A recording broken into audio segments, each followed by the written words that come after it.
Foodies, welcome to my kitchen. This is Jenny here from Jenny's Walk. So foodies, look at these beauties that I have over here. Take a look at this. This is called yellowtail snapper. You see how beautiful it is with a nice bright gold, or this is what they will call a yellowtail. The tail is yellow or gold. Nice pink, beautiful, firm, nice eyes. This is how you will buy your fish, with nice firm eyes. You see, there you go, very firm and nice. All of them, you see, and you're looking for a firm fish, a firm to the touch, really firm and nice. And you're looking for the gill. You see that nice pink gill. Now I live here in the US, so you know my fish have been caught maybe a couple days, and you know it was fresh, chilled. This was not frozen, and you're going to choose your fish like that. So what I'm going to do, and it's all already clean inside. You have to scrape this part off, and then we're going to be taking the gill out. So I want to show to you quick and easy how we're going to clean this fish up. So foodies, here I have my running water. I like to keep the water running in the sink. You get a nice knife, sharp, and we're just going to give it a good scrape. Now here in the US, when you buy your fish, they don't scrape it for you. It comes clean inside, and after you select your fish and you get your method of payment through and all of that, then they will clean it up for you, meaning they're going to take all the scale out. So you give her a nice scrape all here by the face. You see, look at that. You see it's smooth and nice? You see all the scale have come out. Now you get under the belly over here. Lovely, just like so. Again, from the tail, let the water run on it. Makes it easier so you don't damage the skin of the meat, or the meat of the fish, sorry. Nice little scrape. The tail have some here. Be careful with this. This spike here is very sharp, so I want you to be careful. Nice scrape, really nice, because it's gonna prick you very hard. Now over here, there's scales here too. If you like to eat your fish with the head, if you like the fish head, give it a good scrape. If you like to take the head off, you could take it off. Lovely, just like so. Now get your lovely kitchen knife. I'm going to snap her tail off. 1, 2. Kitchen scissors there again. Hold it right there. It's good to keep her under the water, running water, cold water. And you could take these off also. 1 and 2. Lovely. Now this sharp guy here, just be very careful. So I usually will raise it up and give it a good little cut. There you go, beautiful. Isn't that lovely? Now we're going to take the gill out. So this is another way how you will select your fish when you see a nice pink gill. There you go, 1 and 2 all out. And then we're going to get in here. Going to take all these guys out from the sink, and you take the knife and you pull it out, just like so. You see, comes out. Some of them may give you a little trouble, but you just take it out. Everything out, all the blood, everything is. Give it a good scrape. And it's all clean and nice. There you go. Now, if you're going to do your fish right away, you mark your fish. 3 little marks here and 3 little marks here. Some people will just run a vertical line across. I don't like that too much. I just like a slight little cut, 3 of them, where the season will go into it. That is how I like to do my snapper fish. But I'm not going to prepare this today. I'm going to put it, so I do not want to cut it to expose the fish to the freezer for it to get dry or freezer burn, sorry. So if you wish to take the eyes out, you could go ahead and pop the eyes out. I'll leave the eyes in. I don't take it out. And this is how you clean your lovely snapper. Now, what I do, I have a big vessel right over here. In here, I have milk and salt. Let me bring this. Are you seeing this, my dear foodies? There you go. A nice big vessel here with milk and salt. What milk does, it's going to bring the freshness right back of that fish, like it's from the ocean. See, oh, I have more to clean up there in the sink, and I already cleaned up a few here already. And the salt will disinfect the fish. We don't know how far it's coming from. So, you know, the salt will give it a nice cleanness over there. And we're going to take this out after 5 minutes, and then we're going to rinse it out, cut our lime or lemon, and squeeze it in and let the fish sit in there now for another 5-10 minutes. You cannot put your lime or your lemon into the milk because that, or vinegar, that will curdle your milk. This is regular drinking milk, any milk you have besides almond milk. I don't put the almond milk. I put a 1%, 2% or skim milk, whatever, in the bottle. You just drop it in here. So no acidity yet in here. So that is the purpose of the milk. And you all know all my seafood, that is how I prepare my seafood. So another lovely tips here from Jenny's Walk. Thank you for joining me. You know, we are here to learn, to share, and to create. And give your fish a try. Clean it up like this. Use the milk method. Thank you for joining me. From my kitchen to your kitchen. Happy cooking.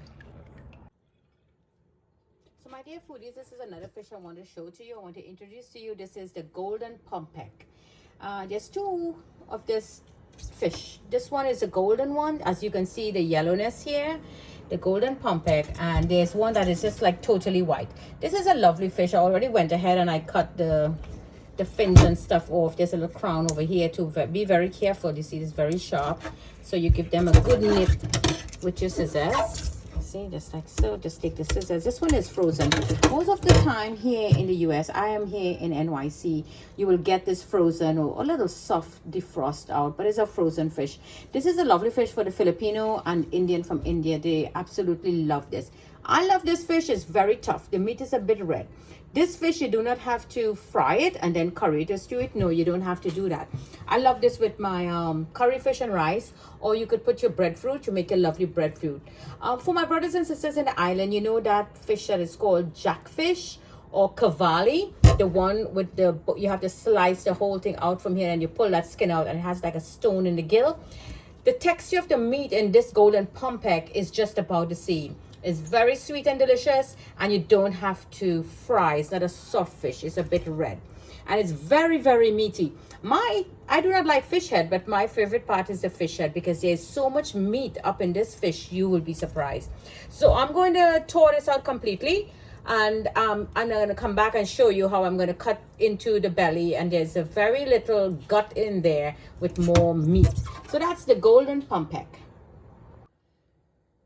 So foodies, this is kingfish, lovely kingfish steak, and my foodies who know me, they know Jenny loves kingfish and Jenny loves salmon. So this is the size over here. It's 6 to 8 ounce size.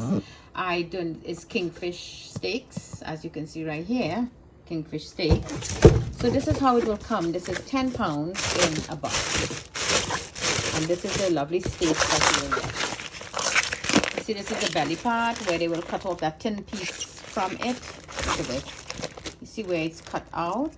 They will cut it out. So let me just empty this in this thing so you could take a good look how it looks. So in goes the kingfish. There you go. Lovely pieces. You see how these are all full steak? This is the belly part because it's cut. Some lovely sizes, and these are the full ones. So 10 pounds. Really nice, all vacuum packed and individually packed. It's really nice. So you just open them up and you put them in your freezer and you freeze them up. So what I'm going to do, I'm just going to do 2 pieces. So you just cut them open. You get the vacuum out of it. Just like so. See, that's a lovely piece of kingfish. So now we're going to move over and remember that milk. So here I have that pompano. She's thawing out really nicely, and it's already scraped, so there's no scales or anything. So you're just going to drop your kingfish in there also and let it thaw out. You see me, foodies? So just drop your kingfish in here. I'm going to do another one. It's only 2 I need today, and let it thaw out, and then we're going to wash it with that lime and lemon.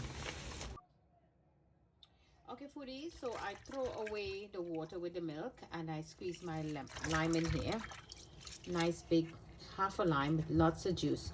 So I like to open it back. You see how much of that brown thing came out already because I was scraping the other slice. I like to disinfect and scrape the fish just like so with the lime. You see, I don't know what is all that stuff, you know, just clean it up really nicely. And this is how you will clean. This is how I clean at Jenny's Walk. Clean my kingfish. You see this one already get a good scrape. There you go. You see in the darkness? There you go. So that come out really nicely there. I'm gonna put this on the side. And this is a pompano now. Give her a good bathe.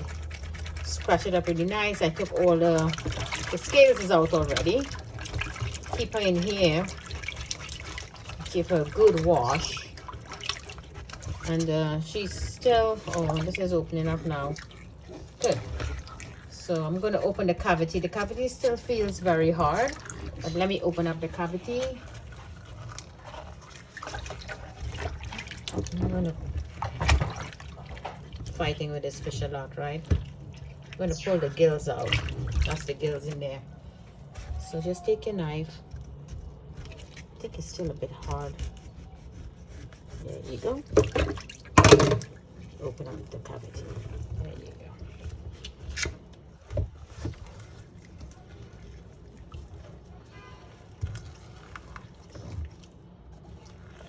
Everybody out. There you go. You see that? Take everything out. Open it up. And we're going to wash this again with lime. There's more stuff in here. So you get in there, you dig it out. Take the gills out.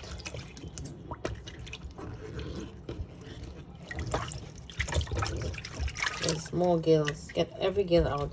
The fish is still a little hard, my dear foodies, because you know this was a frozen fish. So she's still hard. But when you get them fresh, some of my foodies, like in places like Brazil, you all tend to get these things fresh off the boat.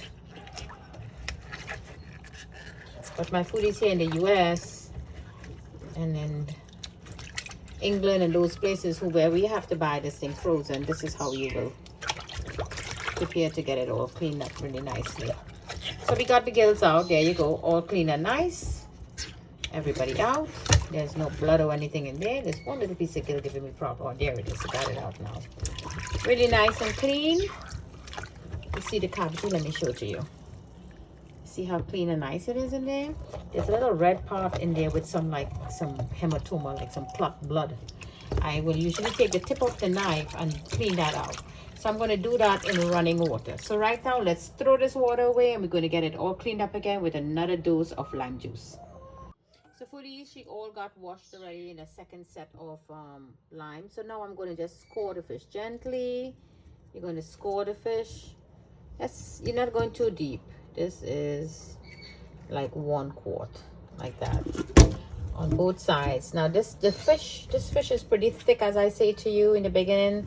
So I really want the seasoning to get inside of this fish because I'm not frying this fish. This fish I'm going to actually steam it. So once you give it that score, you see how that look there, foodies? There you go. And you see the meat, how red it is? I told you this is a red meat fish. You see that? I'm going to twist it for you. Lovely. So inside the creases here, I'm going to see it didn't go down to the belly in the bone. It did not. It's just a little slice. And I like all my marinade to get in there. And then you fill in here, you fill it up with a lot of seasoning. And also you could even put your okra, onions, or a bunch of herbs in there and let it marinate really well. So this is how you prepare that lovely pompano, golden peck or pompano fish. Great idea here from Jenny's Walk. You could leave it a comment how you do yours. Always great to learn. You know, at Jenny's Walk, we here to learn, share, and create. Lovely, marvelous video. So thank you for joining in. From my kitchen to your kitchen, happy cooking.